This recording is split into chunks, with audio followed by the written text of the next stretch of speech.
That's AI, bro. That's really interesting.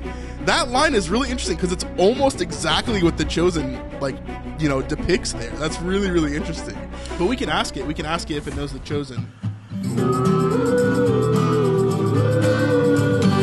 Hello, everyone, and welcome to this special live stream for our incredible community of Christians. It's such a joy and privilege to gather here together in this way and to share our faith and to connect with one another. Whether you're joining us from far or near, we're so glad that you're here. As we welcome you and come together, let's take a moment to reflect on the goodness of God and the many blessings that He's bestowed upon us. Let's go together and open our hearts to one another, offering encouragement and support. And as we walk together in our faith journeys, thank you for being a part of our wonderful community. So let's just get started tonight with this live stream and have a great time. But first of all, I want to talk about AI. And the reason why I want to talk about AI is because what I just read is an intro written by AI. So I asked ChatGPT, which is a program that is basically made of AI, or it's made from AI, or it's made from what's called a model. And what it does is it takes specific prompts that you give it, and then it begins to make things out of that. So I gave this ChatGPT a prompt that said, write a 100-word introduction to my live stream to my amazing community of Christians. And that's what popped out, right? So there's a lot of possibilities that go along with AI in general. But as we think about this, I started to think about, well, for our community, for our YouTube, what could we do with this that would be a lot of fun? Well, what if we wrote movie scenes? What if we rewrote The Chosen? What if we wrote scenes from season 4 of The Chosen that would be interesting for us to jump in on and to just think about? Really interesting to me. I don't know. So we're going to test this out a little bit. I've tested it a little bit behind the scenes just to see if it would work at all, to make sure this stream wasn't going to be a total dud. And honestly, there's some insane results. So let me show you one of the tests that we did, and I'm just going to jump into it right here. So we know that in season 3 of The Chosen, one of the climax moments was the feeding of the 5,000. And we know how that went, right? We saw how everything kind of played out. And it was very, very cool. So what did I do? Well, I went to ChatGPT and I said, write a movie scene about the feeding of the 5,000. Add dialogue and make it detailed. That's what I told it. The scene opens on a vast, barren hillside.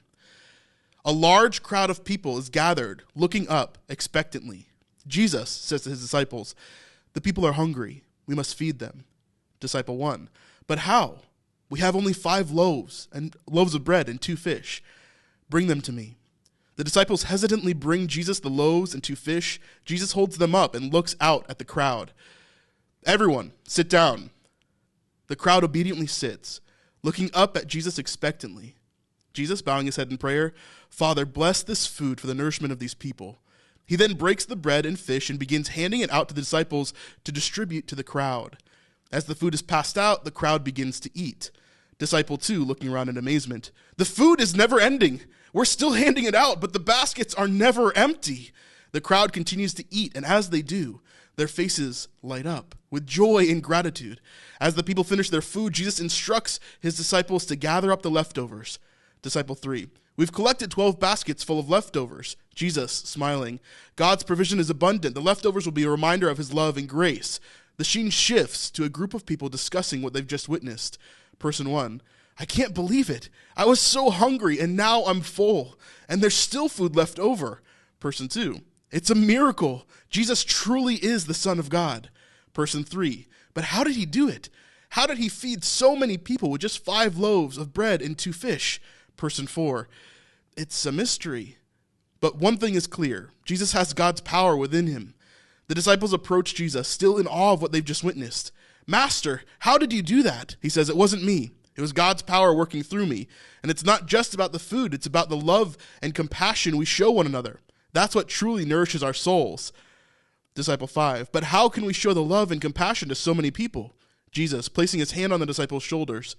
It starts with one person, one act of kindness, one gesture of love, and it multiplies, like the loaves and fish, until it fills the hearts of everyone around us. The scene ends with Jesus and his disciples walking away, ready to continue their mission of spreading God's love and compassion to all those that they encounter. The crowd disperses, still discussing the incredible event they just witnessed, and the leftover bread and fish serves as a tangible reminder of God's abundance and provision. That's AI, bro. Right? So really, really interesting, right? It takes the kind of factual things from the Bible, and I think it's taking from teachings that have been done online, right? And these different things that have been happening. We can see all these things that it's taking from. And yes, the AI is probably going to be wrong on some things, but it's so interesting to see how everything is layered together and how it decides to write these certain scenes. Okay, I have to show you guys this. Out of everybody that watches our channel, only about 34% of you guys are actually subscribed to our channel. Subscriptions really mean a lot for us in order for people to see us as a bigger channel and to want to support us by sponsorships or other things on our channel. It would really, really help me out if you could subscribe. Just click that button below. It's completely free to you and it would really help us out. All right, let's get back to the video. Let's go ahead and do, let's see if it can pick up on some characters that we put into the system and see how it responds to that. So I'll do write a movie script about a Roman official named Quintus as he questions Jesus Christ about his ministry. Exterior of the temple in Jerusalem in its daytime. The bustling temple courtyard is filled with people, vendors, and animals. In the midst of it all, Quintus, a Roman official, approaches Jesus Christ, who is surrounded by his disciples. Quintus: greetings, Rabbi. Jesus: welcome. Quintus: how can I help you today? I have heard about your teachings and your miracles. I'm intrigued by what you have to say, but I must ask you a few questions. Please, ask away. I understand that you are gaining quite a following amongst the people. You have healed the sick, fed the hungry, and even raised the dead. But I must ask you, what is your ultimate goal? What do you hope to achieve? My goal is simple, Quintus. I seek to bring salvation to all who believe in me.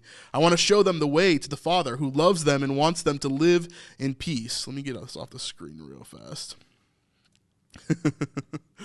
Live in peace and harmony. I see. And what about Rome? What do you plan to do about the business of Rome? I have no plans to interfere with the business of Rome, Quintus. My mission is a spiritual one, not a political one. I'm here to teach love and forgiveness, not to incite rebellion or violence. I'm relieved to hear that, Jesus. I like you. I like you, you know. You seem like a good man with a good heart, but I must warn you, the authorities in Rome will not tolerate any threat to their power.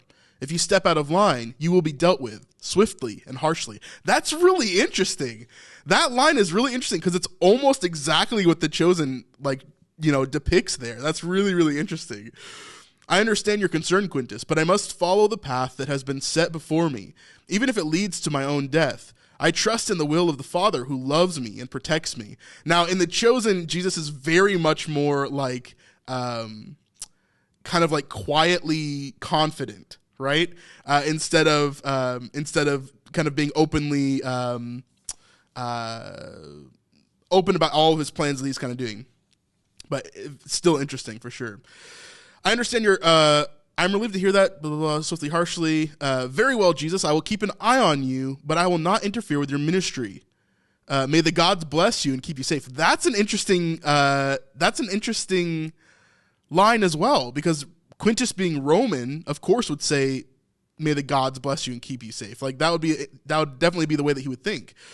Thank you, Quintus. May the Father bless you as well. And that's Jesus almost jabbing back at him. That's so interesting. Okay.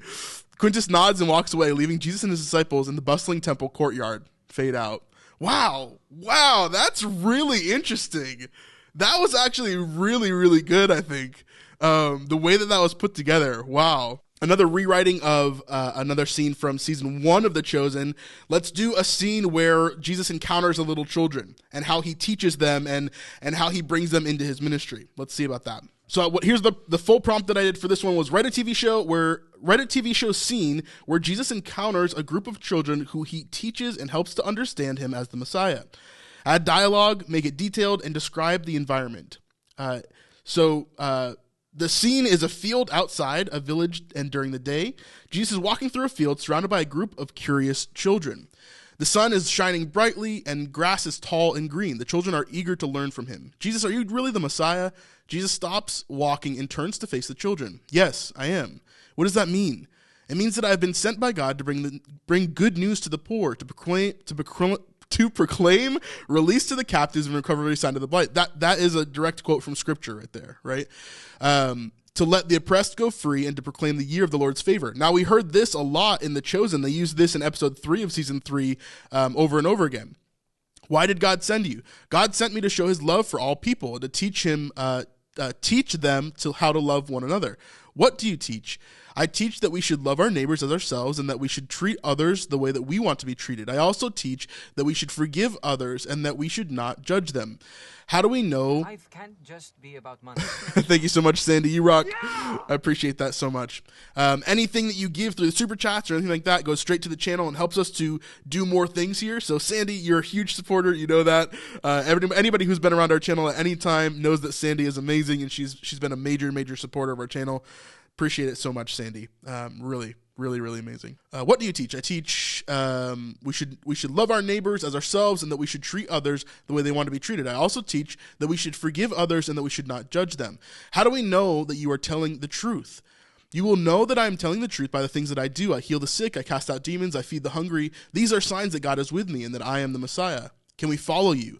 Yes, you can follow me. I welcome all who seek to learn from me. Jesus then takes the children to sit under a tree and begins to teach them about God's love and forgiveness. Children listen intently and are filled with hope and joy as they begin to understand the message that Jesus brings is sharing with them. That Jesus is sharing with them. Interesting.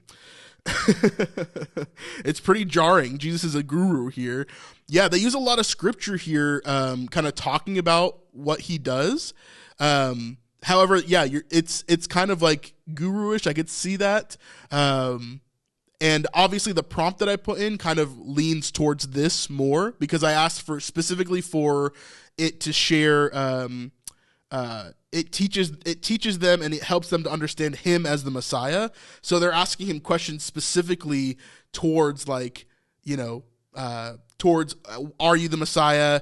How can we know that you're the Messiah? How can we trust that you're the Messiah, sort of thing? Like, that's what it leaned more towards because of the prompt that I gave it.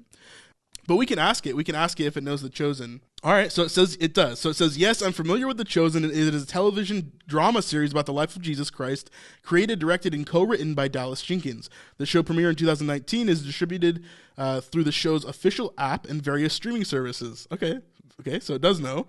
The Chosen has been praised for its production value, storytelling, and faithful depiction of the gospel accounts. It has also been noted for its unique crowdfunding model, which has allowed the production team to maintain creative control over the series. If you enjoyed this part of our live stream, you can check out the entire live stream on our Patreon at patreon.com/thisniplife. This is the best way to help support us and to make sure that we can continue making videos just like this. If you want to support us at $5, $10, or $25, then that would be amazing. In fact, we had someone recently ask us if we could increase a tier to $50. So if you're really interested in supporting our ministry, that's the best way to do it over there. Thanks. We'll see you on the next one. Peace.